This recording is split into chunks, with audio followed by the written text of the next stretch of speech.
we've always tried to take a step forward with each album we do. That's not always more complicated. Sometimes it's simpler, you know. With Invincible Shield, we're back to more musical than we've done for a long time. And I love that.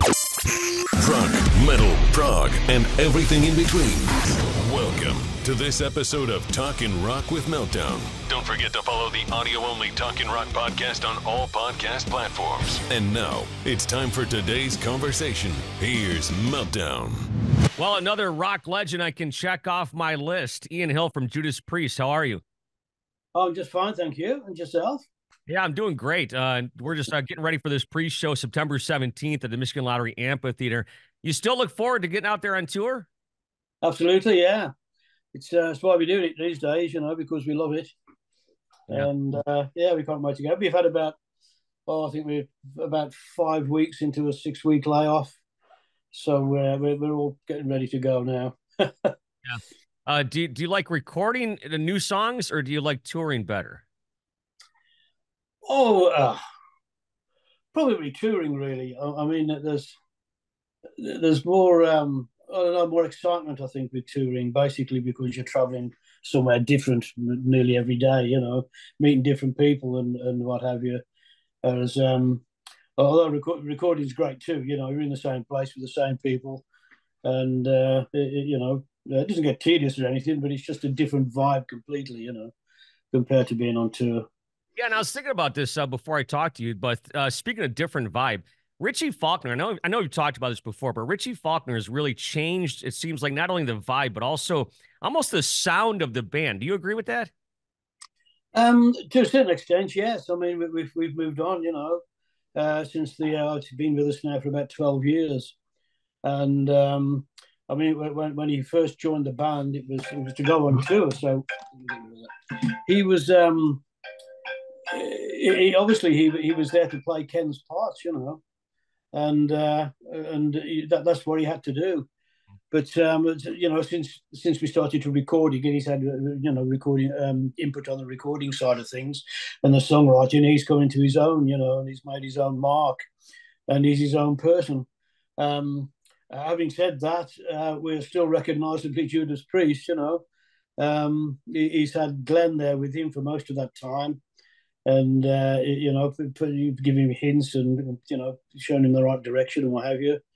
And he's been sort of assimilated, if you like, into the band, and he's part of the family now, you know. And like I say, we recognise that. It's funny because he's now doing the same thing with Andy.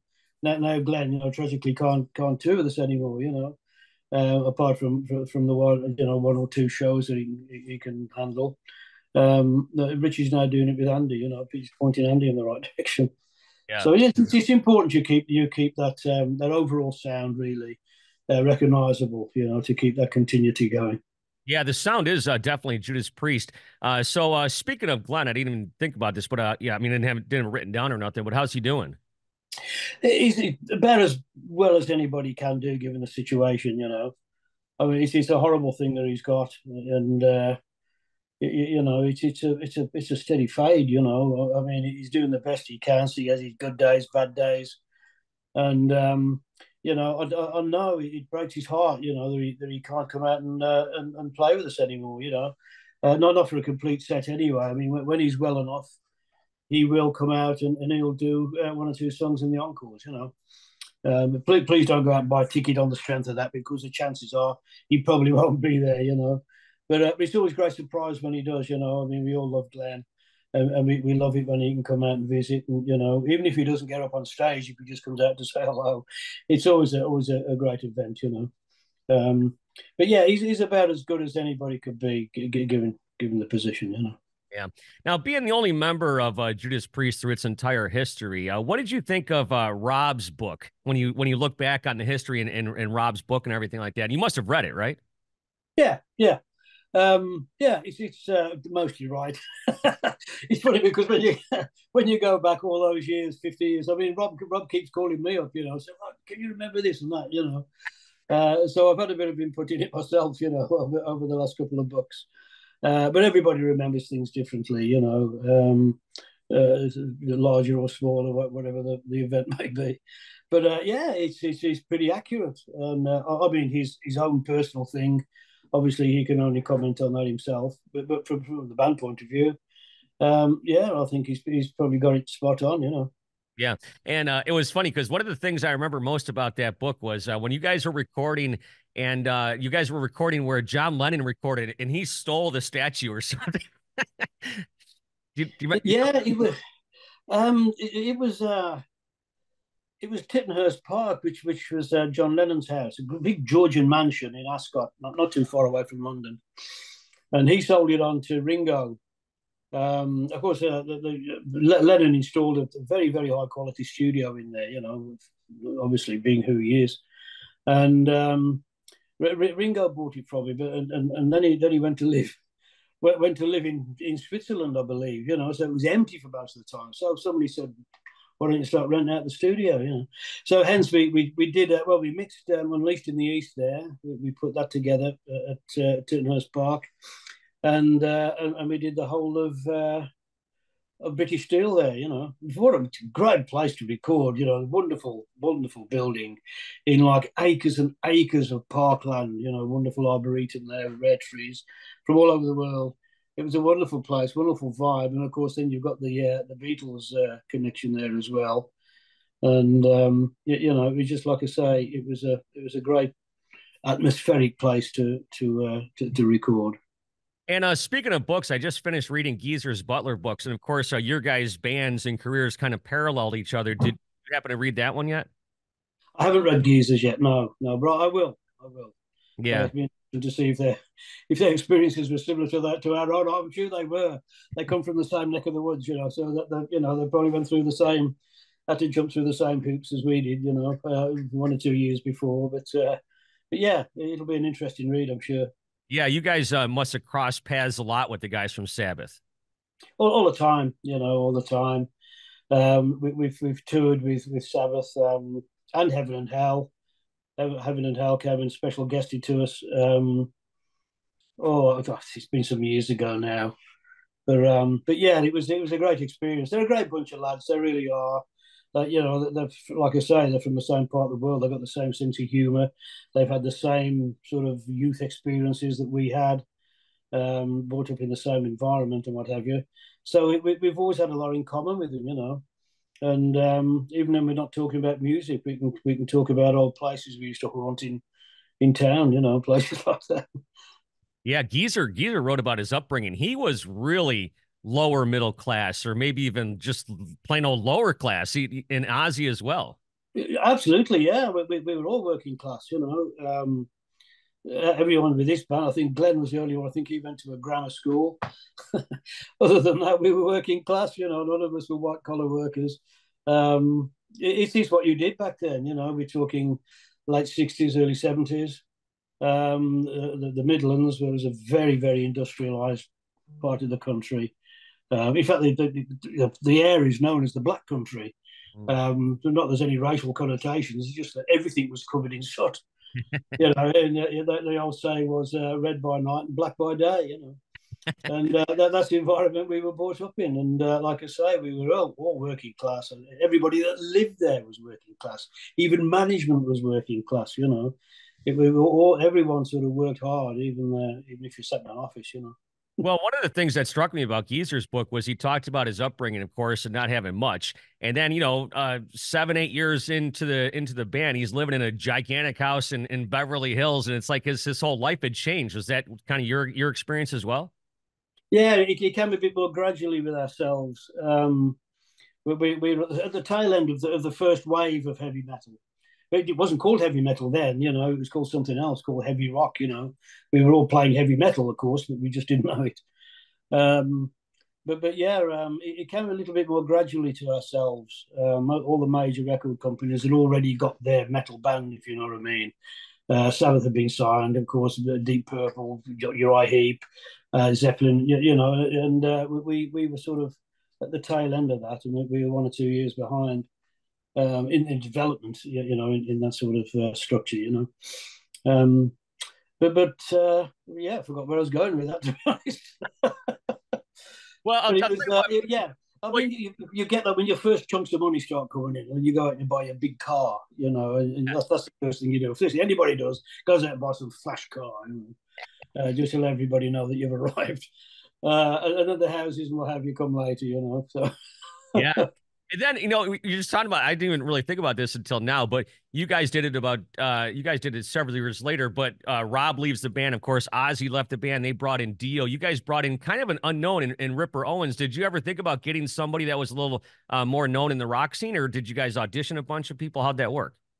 we did. We thought long and hard about that. And I think we wanted to keep, well, I've spoken about the identity of Judas Priest before. We wanted to keep that identity, really.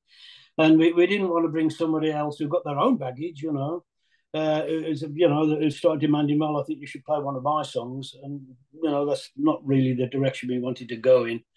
And, of course, Ripper came along and he was already singing with a covers band in the Ohio area. We got our man. He could handle the songs with a tremendous voice. He really does, Not obviously he's the tone and the timbre and whatever, nothing like Rob, but he's got a great range there, and he's got a great ear as well. And it was a great, what became a stand-in really until Rob came back. We didn't know that at the time, of course. He was a permanent member at the time, and yeah, it was. Like I say, we wanted to keep that identity of the band, and he went a long way to helping us do that. A couple more things here for you real fast. I had to text a couple of my friends who I think you're friends with as well. And I asked them for questions because they're bass players and I wanted to get their input. Frank Bello from Anthrax. He says, who is the most challenging Judas Priest drummer to play with? He says, please send my love to him also. And I thought that was a good question because you've gone through some drummers, but of course, Scott's been with you guys for the past 30 some odd years. Yeah. Yeah. I don't know what it is with us and drummers.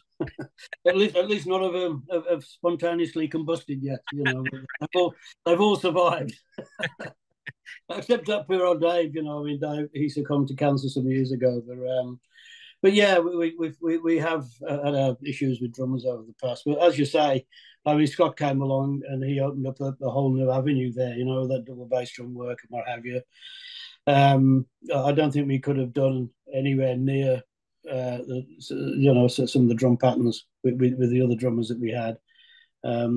So yeah, and he's been with us now since 1969. So, yeah, what's that? 24, 25, 30, yeah, getting off the 30 odd years. Long time. Painkiller was his first record, correct? That's right. Yeah. He auditioned in 69. In 89. Yeah, he was playing in a parking lot or something, wasn't he? I think he told me one time. He did that one time, yeah. He set up his drums. He came to watch us. This is some time before that. Yeah, years before that. And he came and tried to impress us. We didn't even know he was there, unfortunately. So it's just one of those things, I'm sure he kept the folks who were waiting to get inside the auditorium. They kept them entertained for a while. Yeah, for sure. And finally here, Dave Ellefson says, oh man, that's awesome. Please give him my best. Not only is he a wonderful friend and a kind gentleman, I'm certainly one of his biggest fans. He wanted to know about the Priest eras. He says, obviously you guys have gone through the decades, 70s, 80s, 90s, the Ripper era, the 2000. And he says, is there an era he's most fond of over all the years as a bass player and as a rock star? Me? Oh, probably what we're doing now. The Invincible, we've always tried to take a step forward with each album we do, and that's not always more complicated. Sometimes it's simpler, But with the Invincible Shield, we're back. It's more musical than we've done for a long time. There's a lot of movement, a lot of different parts to the songs, and I love that. And it's the things that we were doing probably up until Defenders of the Faith, right up until there. You can trace that right the way back to Rock and Roller in '74. And then after that, of course, we went with the experimental turbo, and then after that, it was off into more hard and heavy, with Ram It Down and Painkiller. And then, of course, we had the hiatus for, Rob went off and did his own thing there for a while. But yeah, I'm enjoying what I'm doing now more than anything, I think. I really am. Yeah, Rock and Roll, you mentioned that's such a great record. And if you were to put that on for like some Priest fans that really weren't familiar with you, they might not even know who it was. It was kind of like you were saying, you were back in the rock era before really it became heavy metal. Yeah, it's just been re-engineered by Tom Allen after all of these years.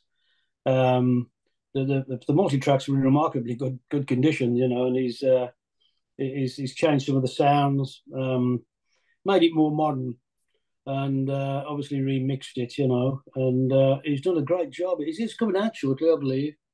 It's only a few weeks away, I'm sure it is. Yeah, but he's redone it, and it's going to be re-released, which is great news. It's finally got the production it's always needed, Yeah, no, I think it's a great record. Man, at early Priest, I mean, there's not much I don't like from Judas Priest, that's for sure. September 17th, I heard the Michigan Lottery Amphitheater at Freedom Hill. Ian, thank you so much for your time. Safe travels. We'll see you here in a few weeks. Okay, it's been a pleasure anytime, and be safe.